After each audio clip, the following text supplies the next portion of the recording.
Hi, I'm Rehan. I'm a 25-year-old lawyer and I want to reverse engineer my vision of a fulfilling life. And so I thought I would have conversations with people having different experiences than mine and hopefully learn a thing or two. Our guest today is Agni, a very close friend of mine who's a professional cricketer and who's here to speak about the pressures he faces on and off the field. Let's get into it.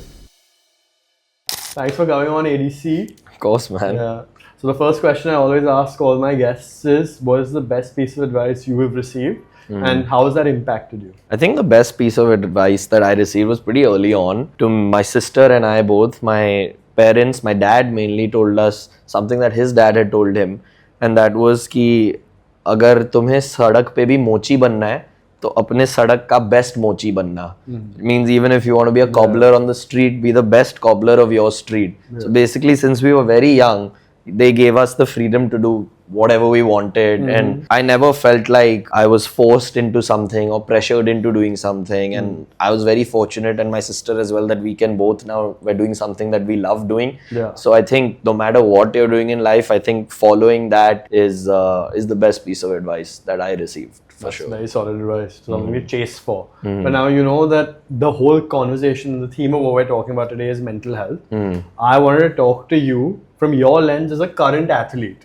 What the pressures of that entail, specifically in cricket, because you live and die by your last ball, and the pressure to perform is immense because of all the competition we see, especially in India. Growing up for you playing, there's a lot of competition, a lot of pressure growing up as well. And as a batsman, as a former athlete, as a badminton player, there are 21 mistakes I can make in a game to lose the game. For you, you will make one mistake, and a lot, it could be based on luck as well. And then you're out and you're in the sheds and you're basically sulking and complaining and blaming everything. But there's still a lot of pressure and you're at the crease. First, I want people to understand what kind of pressure is that? Like, did you feel that kind of pressure? And secondly, you see a lot of athletes coming and speaking about mental health today. For them, what is your opinion on that? So cricket-wise, it's the only sport, as you said, especially batting. I think batting is the most difficult sport in the world, purely because you can make one mistake and you're done for the game. Sometimes you may even get a good ball, you may not even make a pretty big mistake and you're done. So there are a lot of times where it feels out of your control, where, you know, I think the mental health aspect comes in, especially when you're not doing well. There are a lot of times where if you have a string of bad games, you're kind of questioning how you're going to do well or where your next run can come from. And sometimes, you know, when you're at the crease and you're getting ready to face the ball, you're just in that mindset and in that fear of don't get out. And that's like the worst place a batsman can be. But that happens to everyone, you know, every single player.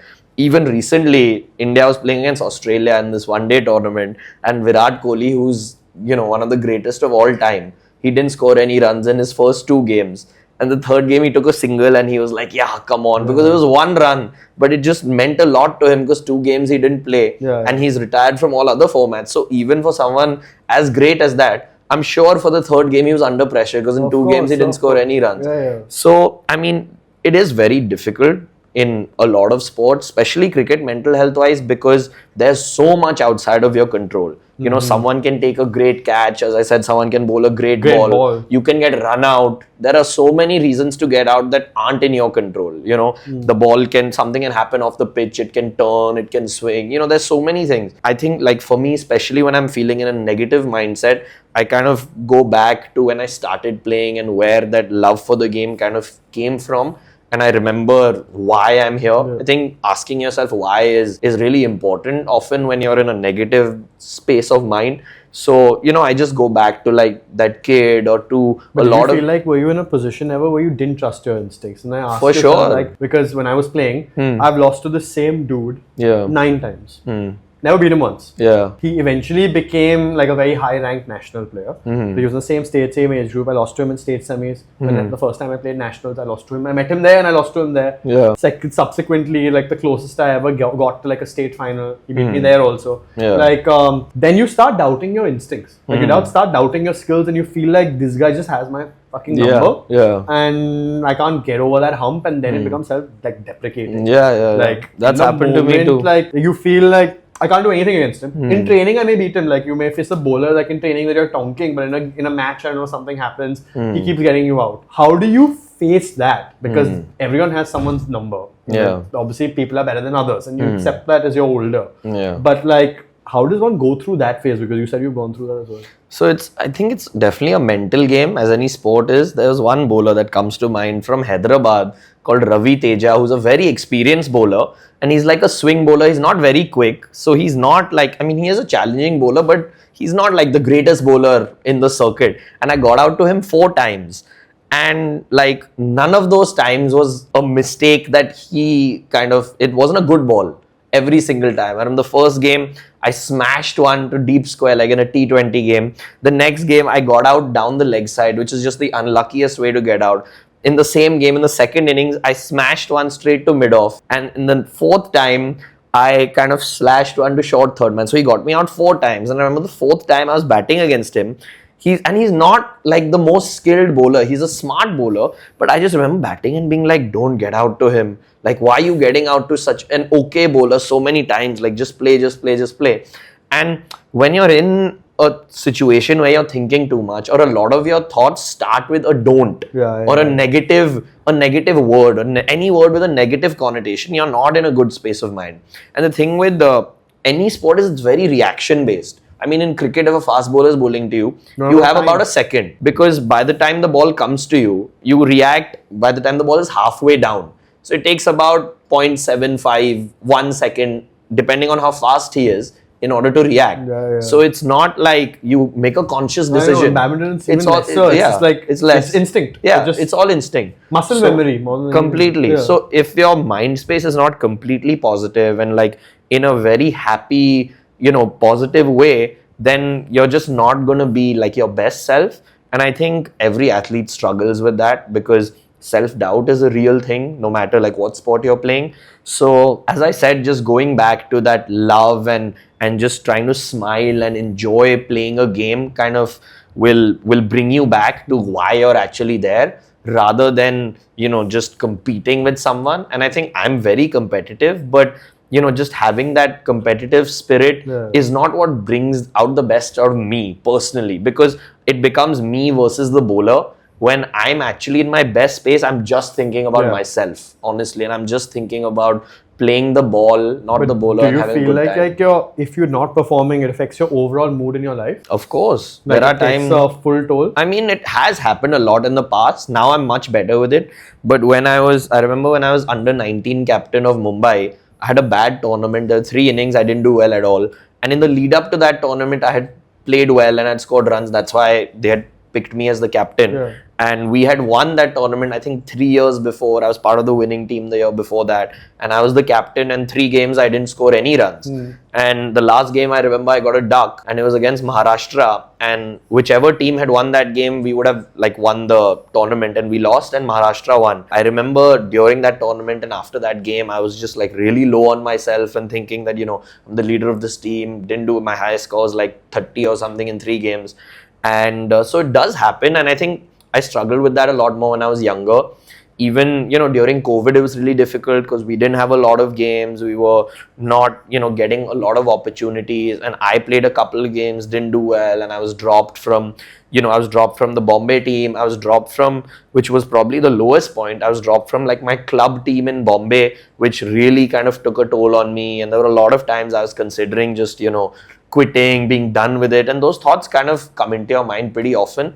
And it is difficult when you're in a sport which, even though it's a team sport, it gets very lonely. And in cricket is by far the most competitive sport in India, and to hold a spot as a batsman anywhere, if you're not scoring big daddy runs, there's someone waiting to take your spot. For sure, and especially playing for Mumbai. That's why a lot of cricketers from Mumbai are like battle tested, and if you've kind of gone and played in the ranks in Mumbai, you are mentally incredibly strong. Because the thing with Mumbai cricket and playing here is that either you'll go up or you'll just break down and you'll be done. But all of the players who kind of get out of that and kind of form careers beyond that, even in like club cricket in Mumbai, it's incredibly competitive. And that's why there are so many great players from Mumbai who are like playing for India, playing Ranji Trophy, everything, because it's so competitive that either you perform or you're dropped, and it's pretty simple. But do you feel like that pressure to perform all the time, and because you set a base standard for yourself, sometimes it can get overwhelming? It can be. Like but you are a victim of your own success. When you're in your flow state, you're at your best, right? Yeah. Everyone, and for every athlete at whatever level. Now, I have, let's say, played like an incredible badminton game like 3 weeks ago before I took my break for sols. 3-4 weeks ago, I thought I played unbelievable. I played the next day after that, trying to find that feeling again. I played shit. Yeah. Like I was trying to, because I played so well that day, and I'm like trying to chase like, oh, I played so well now. Why am I not finding that? Yeah. And so that's the benchmark I've given myself, and I can't reach that, and I'm like, fuck. Then I tried again. Yeah. I couldn't find it. So like, if you do you feel like in cricket more than anything else, because you can only make one mistake? Yeah. Do you face that victim of success mindset? Because I think that does athletes happen. face that pressure. I think it's so you often live in your past success a lot of the times, especially if your last game was a good one. You're always kind of thinking that you're in a great mindset and you know that, oh, today I'm going to score runs because yesterday I scored runs. Yeah. But you know, playing every game individually is like so important, and that's something I really learned when I was playing Ranji Trophy. Because when you're playing Test cricket, Ranji Trophy is 4 days long. Yeah. When you're playing that and you get a big score in one game, you think, oh, next game I'm just gonna go and score runs. And that was my biggest challenge in the 2 seasons that I played, because I would score runs in one game and the next game I would just feel like, you know, I'm the king of this field and I can do anything. And that was something that my coach really kind of told me to focus on, was that you can't play a ball thinking about how you played your last ball. Every ball is individual. Every shot you play, even in badminton, in any sport, everything is individual. And you can gain confidence from the past. Yes, okay, I've done well, but you can't have any form of hubris, thinking that, oh, you know, I can just hit the ball and, you know, I can do whatever I want. So I think that is very challenging, and sometimes being in form is more dangerous than being out of form. Because when you're you're overconfident. Exactly. When you're out of form, you never think you can do everything. You're always focusing a bit more. You're a little more cautious. And when you're in form, you just think you can hit every ball wherever you want it to be. And then one ball you miss or you get out and you're like, oh shit, like how did that happen? So that does happen quite often to a lot of players who are like doing well for an extended period of time. And that's like something I was very proud of when I played Ranji Trophies. I didn't let that happen to me, and I was very consistent throughout the 2 seasons I played. So that is something that you can fall into. But how was that experience going to Mizo? Because, bro, that's a big switch from Bombay cricket, like you said, like putting the hard yards into Bombay, trying to make it in Bombay, and suddenly throw yourself outside your comfort zone. Because I know that you're a guy who likes to throw himself outside his comfort zone fully. And this was like really out there. This is not something that it came out of nowhere. It was unexpected, but you thought this was the challenge that you wanted to face and you went for it. Like, what was the whole experience like being away from home? Because in Bombay, you're still home. Like being away from home, being away from family, touring all over, playing cricket all over. What was that whole experience like? So when it happened, actually, I was completely focused on Bombay cricket, and at the time my goal and my dream was to play Ranji Trophy for Bombay, because growing up I'd played all age groups for Bombay, and that's like every goal any Bombay cricketer has. But the season that happened, I was part of the Ranji Trophy probables, where there's like about 30 or 35 players who they shortlist, and from that most of the time the Ranji Trophy team is picked. And there was a practice tour, I think it was to Nagpur or something, I'm not sure, but I wasn't picked on that tour, and that was when I kind of had to ask myself a few difficult questions. And a couple of weeks later, the Mizoram team was holding a selection in Bangalore at the NCA, and I decided just to go for it, because I knew that it was presenting an opportunity to me that I may not have gotten in Bombay. And you know, I went for the selection, and everyone was kind of a little more cautious. And I think one of the reasons I got picked was because I wasn't thinking too much about it. I was thinking, even if I don't get picked, I might still play for Bombay. And I was playing really aggressively, and I did well on a difficult wicket in that selection, and I got picked for them. And then obviously if I got picked, I decided that, you know, this is an opportunity I want to chase. And because they were offering me to play 3 tournaments, which is Ranji Trophy, Vijay Hazare and Mushtaq Ali, 20 overs, 50 overs and Ranji 4 days. And, you know, I could play all of those formats for them. And it was something that I jumped at, because I knew that even if I did really well in Bombay, I may not get that opportunity. And I played for them for 2 years, which was a great experience. And, you know, to kind of get out of my comfort zone, and it was difficult to end the dream of playing for Bombay and to kind of put a full stop on that, because it's very difficult to come back. Once you've left Bombay, they're very strict. Doesn't really happen that you've come back, and they don't really ever pick a player who has left and is coming back. So I knew that dream was kind of finished, and I moved on to this, and I ended up doing really well for them, and I formed a lot of close relationships with the players there. Was there something you learned about yourself through the process? Like, was there like a self-realization you had? Because I ask you that because in all the times I've thrown myself out of the comfort zone, even something like with this podcast, there's something that you learn about yourself, and that's pride that you take in yourself will eventually come in the form of confidence when you need it. When you're at your least, it's moments like that you will be proud of yourself and will help you pick yourself up from like when you're down. So what was something that you learned about yourself by throwing yourself out of the comfort zone and going to music? I think that like the biggest thing I learned was to have more self-belief in myself. I think self-belief is something I've struggled with. I think I've always had confidence that I can do well, but I think belief is, it's higher up. It's a very arbitrary concept because everyone says believe in yourself, but what is that? Like that doesn't, you can't lie to the mirror. You can't lie. You're like, shit, I feel like I can't do this. The first season I played for Mizoram, we played, Mushtaq Ali was the first tournament we played. In the first couple of games, I didn't get runs. And I scored a 94 against Meghalaya, which was an average team, but it was a very good score. You know, I was proud of that. But a couple of games later, we played against Jammu and Kashmir, which was a really good team. And, you know, we were up against the wall. And I scored, I think, 76 or something in 45 balls against a bowling attack, which had pretty much all IPL bowlers. And Umran Malik was bowling. There's this guy Rasik Salam, a swing bowler, Yudhvir Singh, who's now playing India A, left arm spinner called Abid Mushtaq, who's also played a lot of cricket, and Sahil Lotra was an off spinner.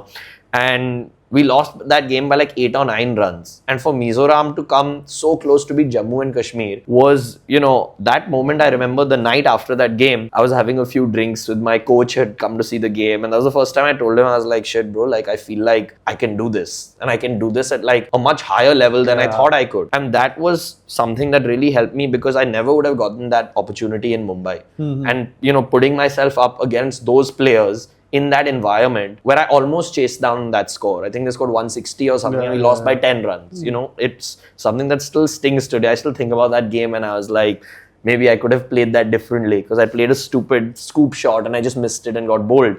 But that was another game where I thought I could do anything because I think I hit a 6-4-4 and then I thought I can do this as well and I got out. It's what you said right now, no? A guy in form in making a mistake because they think they can do anything. I thought, okay, I've hit 2 6s, 2 4s and now I can do this as well and I got out. But the point behind that was, you know, the question you were asking in regard to that was that the belief that I could actually play against these bowlers again at a level where initially I didn't think I could, especially someone like, you know, Umran Malik who bowls like 145, 150 kilometers per hour.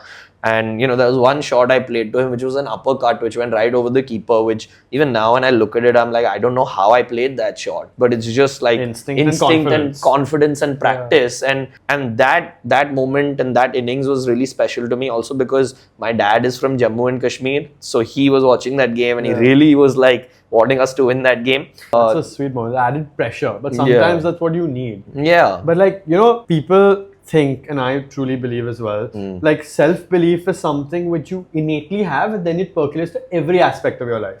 Like, then it helps you staying present. And like trusting that you've done the work. I think the work is where the self-belief comes from. Because you can't believe in yourself if you've not trained, you just hang out, you've not studied or whatever. My favorite quote is, who are you when nobody's watching? Like, because it's very easy to be your best self when the eyes are on you because you're worried about what other people will think, right? But like when no one is watching, you're putting in the work, right? You're putting in 10 hours of, like 10 to 12 hours of work, or you're putting in your workouts as well. You're trying to find time for family, but also when you're alone, who are you? I think that defines how successful you will be as a person. Because that will lead to that self-confidence, and when that leads to self-confidence, then in the moment you'll stay present. Like I struggle staying present. My fucking mind is going like 1,000 ways. But I think, how do you feel that you stay present? Because for you, every ball, like you said, is your last ball, and I think people can take that in all aspects of their life. Because it's today's world, it's damn hard to stay present, and you as a job are required to do it. So I think like batting wise, you kind of have a routine where before I face up to every ball, I kind of, I have a routine where I tap the bat, I look down, and the main thing I just think about is trying to enjoy where I am and what I'm doing. There was a moment where right now when I played in the major league in the US, I've always kind of dreamed when I'm watching the IPL, when you're opening the batting at the start of a game, there's a countdown that happens. So the announcer will be like 4, 3, 2, 1, let's play, and then you play. So I've always thought in my mind that, I want to be there watching an IPL game or any game at that level where the announcer says these words and then I'm going to kind of, get ready to play the ball. So the second game I played was against the San Francisco team, and that scenario played out, something that I had visualized a lot in my head, and I was just trying to enjoy where I was. And I think it's easier when you love what you're doing to stay present and you're in a happy place. When you don't, I always think about the future, and it's very easy to say staying present, but to be honest, I use the future to stay more present when I'm doing a run that I hate, because I don't love running, especially long distance running. I always think about where this run will take me. So I use the future very often to stay in the present, because I think that, okay, I'm going to put in this run or I'm going to put in these reps, and then when I'm taking 2 runs back to back in a T20 game, I'm not going to be tired. Yeah, that's true. How do you feel about comparison culture though? Now let's say, because only there are like 6 batsmen who can play, 7 batsmen who can play. If one does well, the likelihood of you getting that spot is lower. For sure. Right? Yeah. And or let's say you are competing with, let's say, your friends also, because now let's say a lot that who are vying for the same spots that you are. How does one keep that divide, right? Or like, let's say if someone is doing far better than you, right? Feelings of jealousy are very normal for like all people, right? How do you manage that? Or like people being jealous of you, or you subconsciously being jealous of others because it's a normal feeling. How do you challenge that, question that, put that to bed, and just be happy because he's your friend first? Or like, how do you deal with those feelings? It's difficult when 2 people are competing for the same spot. It's also difficult when you're not in a team and there's always a direct competition, right? Like, I'm a left-handed batsman. There might be someone who's in the team who's playing who's a left-handed batsman, and I might be watching the game and thinking that, if this guy gets out, I might get my opportunity. So those thoughts are very natural, and I think it's okay to let those thoughts happen, because that happens with anyone, any athlete, any person who's out just on the fringe of getting into like a team or anything you aspire to get into. You'll always have someone and you'll think that, shit, if this guy messes up, then I'm in. So I think that's very natural. I think it's okay for that to happen. And it's something that will happen to you at any part of life, no matter where you are. It's always this inherent competitive feeling is always there. But something that I learned quite recently was, when we were part of this Mumbai Indians New York team, I played 2 games and then I was dropped after that. I didn't play a game after that, and I was feeling really low, and I was looking forward to doing really well this season. Obviously that didn't happen, but there were times where I was sitting out and I was like, damn, like I want to play. But the coaching staff and the team did such an amazing job of making us genuinely feel like a family and part of something. So even though I wasn't playing, I was running drinks, I was training, I was ready every single game, to get a call up, and we genuinely felt like a team. And it's been, one of the best teams I've ever been a part of, and it was one of the best comebacks I've ever seen, because I think we won 3 out of the first 10 games, and then we won 3 in a row and went on to win a tournament where we had Mumbai Indians style. And after we won the last game, I was talking with one of our massage therapists. His name is Robert Gibson. He's been with Mumbai Indians for many years, and even in the India team, everywhere, he's been the Mumbai Indians team in India. He's been everywhere, and I was just saying it's just a Mumbai Indians knack of just coming back, getting out of these situations. And he was like, yeah, I've seen it for years. I don't know what it is, but there's some kind of aura magic in the feeling part of something. Genuinely. And when I was kind of wearing that jersey and being in this team, you kind of felt like you could do anything. Then that was something that I felt playing for Bombay as well, because you have like that lion on your chest. You feel like you can beat anyone.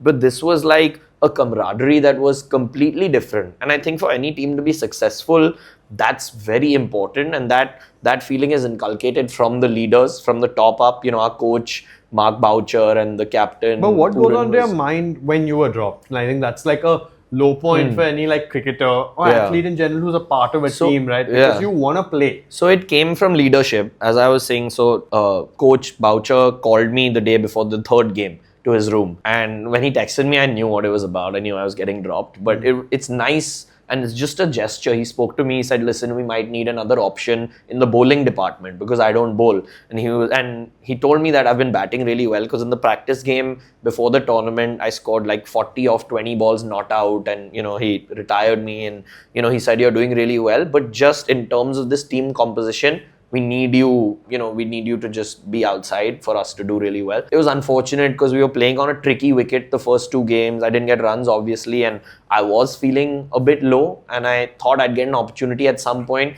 It kind of got worse with time because for the last month or so of the tournament, I didn't play a game at all. It is difficult when you're watching someone else play in a situation where you wanted to do well and would have loved to And be also there. it's because you went into it with the expectation with that I'm going to do well. Yeah. So expectations, disappointments, I think Yeah. that's a very little correlation if those expectations are not met. Yeah. Right? But it's very hard to live a life of no expectations, no disappointments, because I don't think that's humanly possible. Yeah. Because if anyone has like some modicum of like self-belief or wanting to achieve something, You hope for something. you hope for something, and does that put added pressure on you and had in the past, or do you feel like that's a good thing? That's giving you your edge. I feel like when I was younger, it was more difficult to deal with it. And now that I'm older, see, the best thing about like this, I was disappointed, but I took it on me. I was telling myself, bro, you messed up the first two games. Yeah, you took responsibility. If you had scored runs, they couldn't won't drop happen. you. So this is on me. It's not on anybody else. It's different when, I wouldn't have played a single game. But there are always situations, the practice games before the tournament, I could have done well. And I did do well in those games. But there's always a situation where you can perform. And if you don't perform, then that's on you.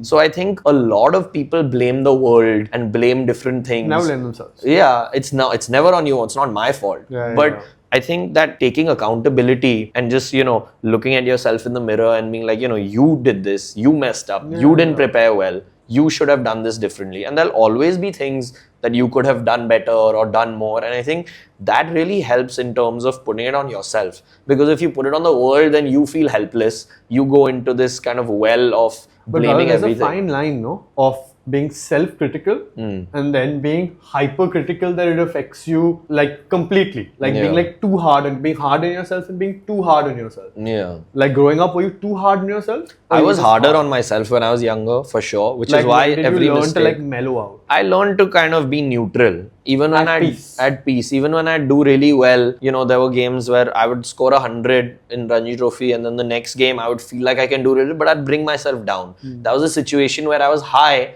and I'd be like much lower again and just try to bring myself down. Even in this situation, when I was dropped, I was low and I just tried to bring myself back up and be like, okay, this was on you. Prepare better next time. Be ready for your next opportunity and see where you can go. Being neutral is very important. Especially for a Lakers fan. Hello. We won a few years ago and Luka is here. He's winning MVP, bro, this year. But yeah, regardless, being neutral is important. Yeah. And I think that especially when you're in that scenario where you can talk yourself to go down into a well and just go down into that hole and be so negative that you're just criticizing yourself relentlessly, that doesn't help anyone. You have to have a certain amount of love for yourself and look at the good things that you've done, because oftentimes we can just, be rude to ourselves and talk trash to ourselves and put us into such a bad position. Because, I would never speak to a friend the way I speak to myself. Obviously, if you've done something terrible on any exam, I would be like, it's okay, bro, study hard, you'll do better next time. But if I've got a duck, I'll be like, you stupid idiot. What the hell is wrong with you? How can you mess up? So all of us talk to ourselves in a terrible way. There's a quote about this. It said, you should treat others like how you wish to be treated. Yeah. And you treat yourself as how others treat you. Yeah. So it's in reverse. It's it's ulta. It's ulta. And you work it and you think about that quote and be like, if I treat myself how I wished others treated me, but I also treat others as how I wished I treated myself, I'll never treat myself badly. Because I always wish to be treated well. Yeah. And it worked perfectly in all aspects of life. But it's the hardest thing to do. It is very difficult. I did it today actually. I was not very successful at it initially. I just came back from a close friend's wedding in Udaipur. And I trained this morning, and the first 150 balls, I was just not hitting them well. I was trying to hit a few sixes, did not go well. I was just messing with my technique. I'm working on a few different things technically now to get better at T20 cricket at six hitting. So the first 45 minutes, terrible. Then, and I was just, giving galis to myself and being like, bro, what are you doing? Like, you lazy guy. 2 days you were just hanging out with your friends. Like, get back to work. Come on. But I kind of calmed down. I had a drink. Water, not any other kind of drink, and calmed down, and I was a bit, kinder to myself and said, it's okay, just sort yourself out, focus on a few technical things, hold the bat, swing it cleanly. And the second half of my session was much better.